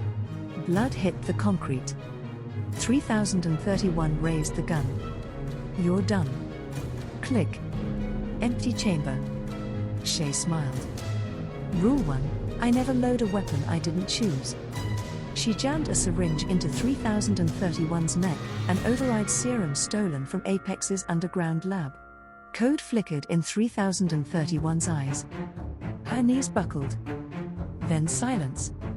Interior, courtroom, later that morning. Shay entered wearing a white power suit. Bruises hidden under silk. Every juror leaned forward. She laid down the final file, Subject Alpha, Shay Tan. "Ladies and gentlemen," she said, "you've been told I'm unfit to lead this case. That my emotions make me unstable. That my past disqualifies me." She paused. "I am living proof of what Apex tried to erase. But I stand here not because they built me, but because they couldn't break me." She held up the override chip removed from 3031's neck. "This was meant to control me. I turned it into evidence." She turned to the judge. "I rest my case." Interior, Apex Headquarters, War Room. Darius Reed watched the broadcast in silence. Alcott entered, pale. "She neutralized 3031. I know. She leaked the constructor documents. Congress is opening a formal inquiry." Reed swirled his glass of scotch. "Let them. They still don't know about 3032. Alcott hesitated. "Sir, we lost the signal. 3032 went dark 2 years ago." Reed's smile didn't falter. "Then it's waking up." Interior, Shay's apartment. Night. Shay returned home to find her front door ajar. Inside, candles lit. On the table, a small package. A voice message blinked on her phone. "No name. You don't know me, Shay. But I'm the part of you they kept buried. I'm not here to stop you. I'm here to finish it." She opened the box. Inside, a mirror. On the glass, written in lipstick, 3032 lives. Final scene, abandoned orphanage. Vesper Site number 1. A woman in a hoodie stepped over broken toys and cracked linoleum. She pulled back her hood. Identical face. But the eyes were different. Softer. Sadder. Smarter. Shay Tan. Version 3032. She looked into a handheld camera. "They thought I forgot. But I remember everything." She pressed send. The video uploaded to every government server in the country. The truth was no longer in Shay's hands. It belonged to the world. To be continued. The Devil's Tongue, Episode 19. The Forgotten One. Interior, Federal Courthouse, morning. The courtroom was packed. Journalists lined the benches. Protesters chanted outside. Shay sat at the defense table, spine straight, jaw set, her reputation now the beating heart of a national scandal. Across from her, Assistant U.S. Attorney Victoria Rains, sharp suit, colder glare. She was brought in after Alcott's collapse under public pressure. Victoria stood. "We are not here to debate conspiracy. We are here to determine if Miss Tan has compromised the justice system by virtue of her unnatural origins." Shay stood too. Calm. Defiant. "I'm not on trial because I was made. I'm on trial because I can't be controlled." A whisper rolled through the gallery. Interior, B&B office, War Room. Tom, John, and Corey gathered around a large screen. On it, paused, the video from Clone 3032, the final version. The one no one knew existed. The one who remembered everything. Every procedure. Every lie. Every secret burial site. Tom pointed at the background of the video. "That's not just an orphanage. That's where it all started. Vesper Zero." Corey clenched his fists. "Then why hasn't she come forward?" "Because she doesn't trust anyone," John said. Tom turned slowly. "Then we find her before Apex does. Or before she decides to burn everything, including Shay." Interior, safe house, 3032's hideout. Shay, the original, entered the room slowly, scanning everything. The air smelled like dust and old paper. A candle flickered in the corner. A shadow moved. From the shadows, she stepped forward. Shay 3032. No makeup. No suit. Just raw intelligence and pain carved deep into her face. Shay stared at herself. "I always knew I wasn't alone," she said. 3032 nodded. "You weren't. I'm the weapon they tried to sharpen." 3032 replied, "And I'm the one they tried to bury." They sat opposite each other, two pieces of the same cursed blueprint. "You sent the video," Shay said. "Why?" "Because it's time," 3032 replied. "Not just to fight back, but to expose every name tied to Vesper and Apex. Even the ones you think you can trust." Shay's breath stilled. "Who?" 3032 passed her a list. Shay's fingers trembled when she saw it. On it, Thomas B. John B. Judge Reynaldo Moss, Senator Evelyn Carr, Darius Reed. 3032 met her eyes. You think they adopted you by accident? Interior, B&B, night. Tom sat at his desk when Shay walked in, the folder in hand. You lied to me, she said. Tom didn't look up. I protected you, you recruited me, she said, stepping closer. Right off the streets. Gave me a family. A home. And then you fed everything I did back to them. Tom finally looked up. At first. Yes. Shay's jaw tightened. And later? He looked away. Shay dropped the folder on his desk. You're not my father. You're my handler. Interior, Apex Bunker, midnight. Darius watched the courtroom stream on mute. Behind him, Clone 3031 sat restrained, twitching slightly from the override drug Shay injected. Alcott entered, defeated. They're turning the public. Even the Senate's launching a probe. Darius said nothing. Then, if we can't win the narrative. He turned to a sealed glass tube, inside, a prototype fetus in accelerated growth. We'll replace it. Interior, Federal Courthouse, next morning. Shay approached the bench with a USB drive. I have submitted into evidence the full Apex behavioral programming logs, the override codes, and the final blueprint for Project Enoch. Victoria Rains objected. This is not verified. Shay cut her off. I also have testimony from Clone 3032, the final subject, whose memories and location have been confirmed by independent experts. Gasps. Phones lit up. Live feeds exploded. Victoria faltered. The judge leaned forward. Is she in court today? Shay smiled. She will be. The doors opened. 3032 entered, wearing all black, eyes forward. Cameras clicked. The world watched. Final scene, roof of B&B, sunset. Shay and 3032 stood side by side. Once we do this, 3032 said, there's no going back. Shay nodded. Good. I hate reverse. Behind them, the screen on Shay's phone flashed. Breaking. Federal investigation opens into Apex Biotech's illegal cloning and mind control program. 3032 handed her a flash drive. The final copy of everything. Burn it when you're done. Shay turned to her. You know what comes next, right? 3032's voice was quiet. War. To be continued. Season finale next.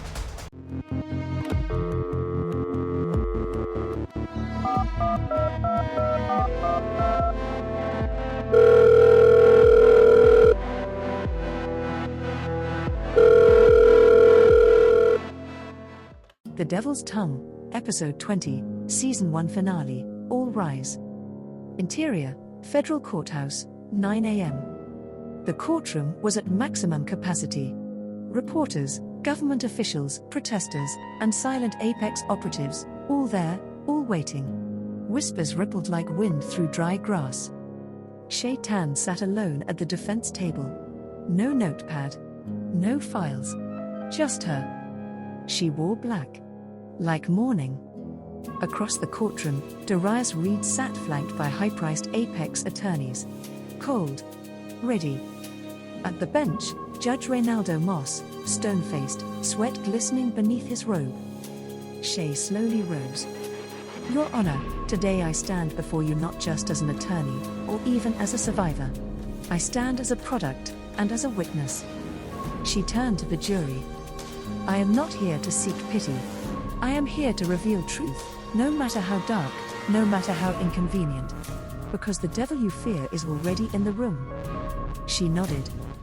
3032 entered the courtroom. Gasps. The court murmured. Identical to Shay, but scarred, worn, emotionally transparent. She held a small black device. One button. Shay turned to Judge Moss. I move to enter into record the final recording of Vesper Protocol 0. The judge hesitated. Motion denied.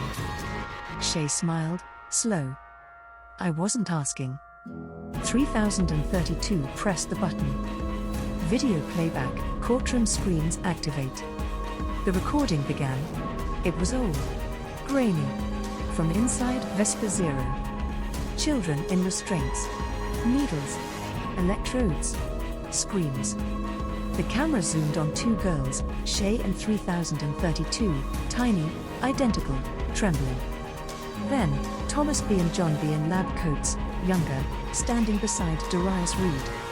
Tom's voice echoed through the courtroom. Unit 3029 has shown linguistic dexterity beyond Phase 5 expectations. Recommend memory reinforcement and emotional dampening injections weekly. Shay closed her eyes. John, seated in the gallery, collapsed in silent sobs. The room went still. Interior, Apex headquarters, at that exact moment. Red lights blared. Servers crashed. Files were being deleted in real time. Alcott stormed into Darius's office. We've been exposed. The federal warrant just dropped. Darius calmly opened his drawer. Pulled out a sleek handgun. Then it's time for the contingency. He placed a call. Activate Chimera. 3033. Interior, Federal Courthouse, holding room. Shay splashed cold water on her face. The crowd was roaring outside the door. They had seen the video. They believed. Corey entered, pale, eyes wide. They just released something from the lower Apex site. It's another one. Shay stiffened. Another me? Corey nodded. Faster. Smarter. Empty. Exterior, New York City, same time, a woman walked through downtown like a ghost. Identical face. Military posture. Skin too smooth. Voice. Absent. Unit 3033. She stopped in front of the courthouse. Looked up. Smiled. Interior, courthouse. Minutes later Shay returned to the courtroom. Chaos. Screaming. Emergency sirens wailing in the distance. An explosion rocked the building, deep, subterranean. Lights flickered. Then silence. The doors swung open. 3033 entered, escorted by Apex agents posing as federal marshals. She looked directly at Shay. And for the first time in her life, Shay saw something in her own eyes that terrified her. Nothing. Final confrontation, courtroom floor. 3032 stepped forward. I'll handle her, she whispered.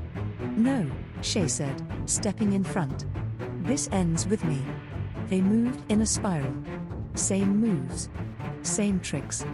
Until 3033 anticipated her, caught her wrist mid-strike. Not like the others, 3033 whispered, mechanical. You're not one of us, Shay growled. You're a husk. Shay pulled a flash drive from her pocket. Inserted it into the courtroom's master console. Suddenly, total systems breach. A countdown began. Genome release initiated. Destroy sequencing files? YM Darius's voice boomed through a hidden intercom. Don't you dare. Shay looked into 3033's eyes. Then hit Y. Interior, Apex headquarters. Seconds later servers melted. Clones in stasis died in silence. Project Enoch collapsed from the inside out. Back in the courtroom 3033 froze. Trembled. Then collapsed. Shay fell to her knees, breath shaking. 3032 ran to her. It's over. Shay looked at her. No. It just began. 1 week later, Congress hearing, Washington, D.C. Shay stood before a congressional panel. Do you swear to tell the truth? The clerk asked. I always have, she replied. Behind her, a wall-sized image of Vesper's final victims. The youngest was 4. Final scene, rooftop of B&B, now closed. Shay looked out over the city. Corey joined her, holding coffee. You changed the world, he said. No, Shay replied. I revealed it. She turned. Now let's see who survives it. End of Season 1. The Devil's Tongue will return. Season 2, The Heretic's Trial.